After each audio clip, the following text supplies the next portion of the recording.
Let's see this question. Delta is given 3/3 determinant N I belongs to integer, है ना. N1 N2 ये सब integer होगा. 1 से लेके 9 तक, N9 तक यूज किया है, इसलिए इसने सबको इंटीजर बोला. तो ये जो डेल है ये किससे डिविजिबल होगा, है ना. इसकी ये 11 से होगा या 7 9 64, ये किससे डिविजिबल होगा ये मुझे बताना है. देखो, एन इंटीजर है, 2n+1 एक ओड नंबर बनेगा. ये सब ओड नंबर्स के स्क्वायर लिखे हुए हैं, है ना. 2n+1 है ना, ओड नंबर, तो उनके स्क्वायर्स लिखे हुए हैं. तो जब इसको सोल्व करूंगा तो ये किससे डिविजिबल होगा.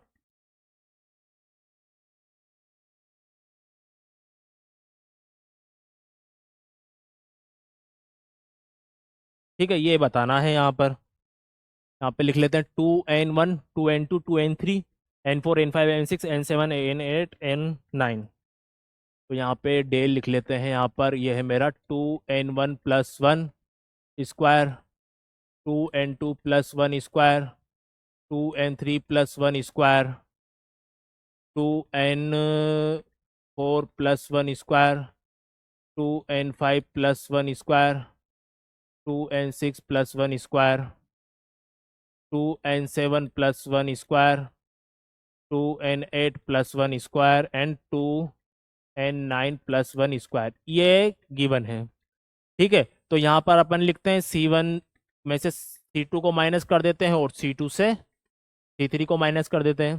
ठीक है, तो देखो, इसमें से इसको माइनस करना है. तो ये किस टाइप का बना, A² - B², है ना. A² - B² है ना. और A² - B² क्या होता है, A+B A-B. यहाँ पे लिख लेता हूँ, A² - B² होता है अपना A² - B² equal to A+B A-B. ठीक है, तो माइनस करते हैं तो डेल बन जाएगा यहाँ पर. देखो, इसमें से इसको माइनस करना है तो दोनों को ऐड करेंगे एक बार. तो 2n1 + 2n2 + 2, दोनों को ऐड कर दिया. अब माइनस करेंगे तो ये बनेगा 2n1 - 2n2. ठीक है, अब यहाँ पर भी वही करेंगे तो ऐड करेंगे तो 2n2 + 2n3 + 2, माइनस करेंगे तो 2n2 - 2n3. ठीक है, और यहाँ पे बनेगा 2n3+1 स्क्वायर. इन दोनों में A² - B² लगाएंगे तो दोनों ऐड होंगे तो 2n4 + 2n5 + 2.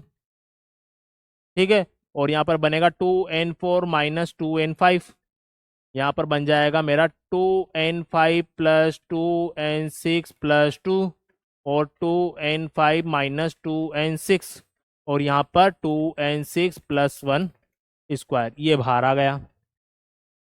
और यहाँ पर बनेगा मेरा 2n7 + 2n8 + 2.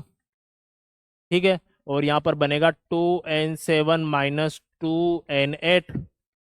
यहाँ पे बनेगा 2n8 + 2n9 + 2 और 2n8 - 2n9, और ये 2n9+1 स्क्वायर, ऐसा. ठीक है, क्या किया मैंने, C1 से C2 को माइनस किया और C2 से C3 को माइनस किया और ये फॉर्मूला लगा दिया A+B A-B. तो एक बार तो दोनों कॉलम्स में जो अंदर लिखे हुए इनको ऐड किया और एक बार माइनस किया, ऐसे ही यहाँ पर किया. अब देखो, यहाँ से क्या कॉमन आ रहा है, यहाँ से कंबाइंड मेरा 4 कॉमन आ रहा है. 2 यहाँ से और 2 यहाँ से. यहाँ से क्या कॉमन आ रहा है, 4 कॉमन आ रहा है ना. 4 4 तो 16 कॉमन आ रहा है. अब ये सब इंटीजर है तो जो भी बनेगा वो 16 का मल्टीपल तो बनेगा, है ना. जो भी बनेगा 16 का मल्टीपल बनेगा, लेकिन 16 अपना ऑप्शन में है ही नहीं, तो अभी और अब सोल्व करना पड़ेगा. जो भी बनेगा 16 का मल्टीपल बनना है. ठीक है, तो सोल्व करते हैं इसको.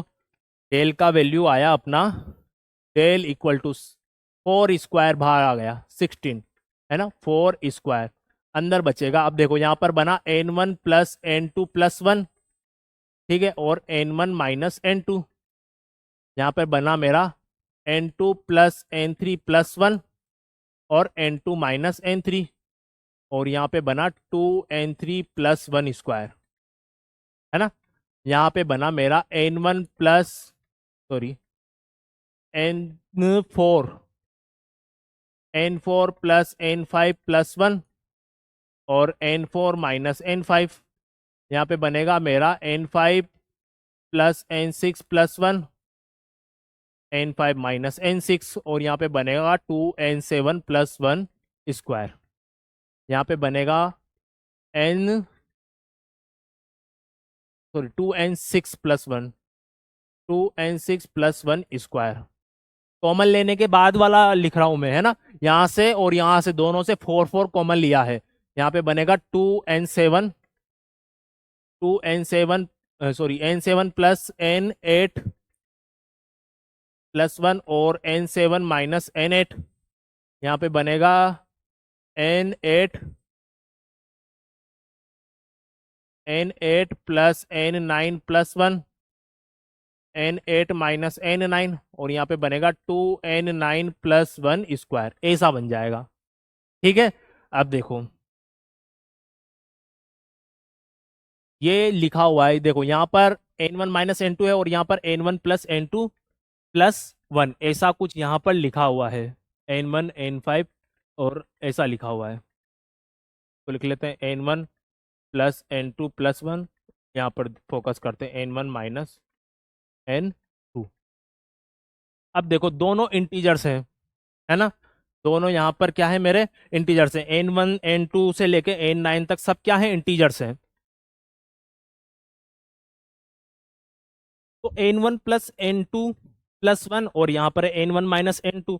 तो इसको देखो ऐसे लिख सकता हूँ n1 प्लस n2 प्लस 1। एक को देखते हैं तो बाकी सब समझ में आ जाएंगे, है ना। सब में वही कंडीशन लगेगा। इसको ऐसा लिख सकता हूँ n1 plus n2 minus 2n2। ठीक है, अगर केस 1 लेता हूँ, केस 1 वैसे भी ले सकते हैं। अगर n1 प्लस n2 मेरा n1 प्लस n2 मेरा ओड हुआ, अब देखो ये ओड है, n1 प्लस n2 ओड है और उसमें से एक इवन नंबर माइनस हो रहा है, तो ये क्या बन गया मेरा, ये मेरा ओड बन गया, है ना। इसको ऐसा लिखता हूँ n1 प्लस n2 मेरा क्या है, ओड। ओड है तो ये क्या बन जाएगा, मेरा इवन बन जाएगा, है ना। और ये क्या बन जाएगा, मेरा ओड बन जाएगा। तो ये जो भी मल्टीप्लाई होके आएगा ये क्या आ जाएगा, मेरा इवन नंबर आएगा। ठीक है, और ये सबके साथ होगा। देखो 2n2 ये तो एक इवन नंबर है ना, क्योंकि ये अगर n2 ओड भी हुआ तो 2 से मल्टीप्लाई है, तो ये इवन नंबर है ना। तो n1 plus n2 odd, odd minus even, odd minus even, तो ये तो ओड बन गया और ये ओड में एक ऐड किया है तो ये क्या बन गया, इवन बन गया। तो इवन और ओड का मल्टीप्लाई क्या आ जाएगा मेरे पास, इवन आ जाएगा, है ना। इवन और ओड का मल्टीप्लाई इवन आएगा और ये सब जगह ये भी इवन, ये भी इवन, ये सब इवन है ना। तो इनको ऐसा लिख सकता हूं, यहां से मेरा क्या आएगा, 2 कॉमन आएगा और यहां से भी क्या आएगा, 2 कॉमन आ जाएगा, क्योंकि इवन है। तो इसको कैसे लिख सकता हूँ, 2k1 टाइप का लिख सकता हूं। तो यहां से भी 2 कॉमन आएगा, यहां से भी 2 कॉमन आएगा, तो डेल्टा बन जाएगा 4 स्क्वायर। और यहां से मेरा सपोज 2 इससे कॉमन आया, 2 इससे कॉमन आया, तो 2 स्क्वायर कॉमन आ गया। और इसको ऐसा लिख सकता हूं मैं, इसको ऐसा लिख दे दो k1, है ना। यहाँ पे k1, इसको लिख दो k2, इसको k3, इसको k4, इसको k5, इसको k6 और यहाँ पे बन जाएगा मेरा ये जो लिखा हुआ है 2n3 plus 1 square, 2n6 plus 1 square and 2n9 plus 1 square.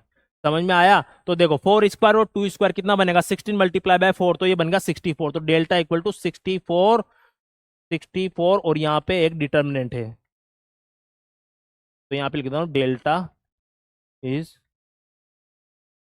Multiple of 64, 64 का मल्टीपल बनेगा। ठीक है, तो यहाँ पे अपना आंसर बन जाएगा, अपना आंसर होगा यहाँ पे ऑप्शन डी। ठीक है, दोबारा बताता हूँ, C1 minus C2, C2 minus C3 किया, यहाँ से 4 और यहाँ से 4 कॉमन आ गया। ठीक है, कॉमन आने के बाद मैंने यहाँ पे देखा ऐसा कुछ टर्म बन रहा है, तो मैंने एक सिर्फ ऊपर वाले को लिया और उसको थोड़ा एनालाइज किया। तो यहाँ पे बना n1 प्लस n2 प्लस 1 और n1 plus n2 minus 2n2। ठीक है, यहाँ पर एक n2 जोड़ा और एक n2 माइनस किया। अगर n1 प्लस n2 मेरा ओड होगा तो ये ओड बन जाएगा पूरा, क्योंकि n1 प्लस n2 ओड है, ओड में से इवन गया, ओड बन गया और ये इवन बन गया। अगर n1 प्लस n2 मेरा इवन बनेगा तो उस कंडीशन में ये क्या बन जाएगा मेरा, ये तो बन जाएगा मेरा यहाँ पर ओड और ये बन जाएगा मेरा इवन, क्योंकि इवन माइनस इवन बन जाएगा। ठीक है, तो यहाँ पर ये बन जाएगा, डेल बन जाएगा मेरा मल्टीपल ऑफ 64।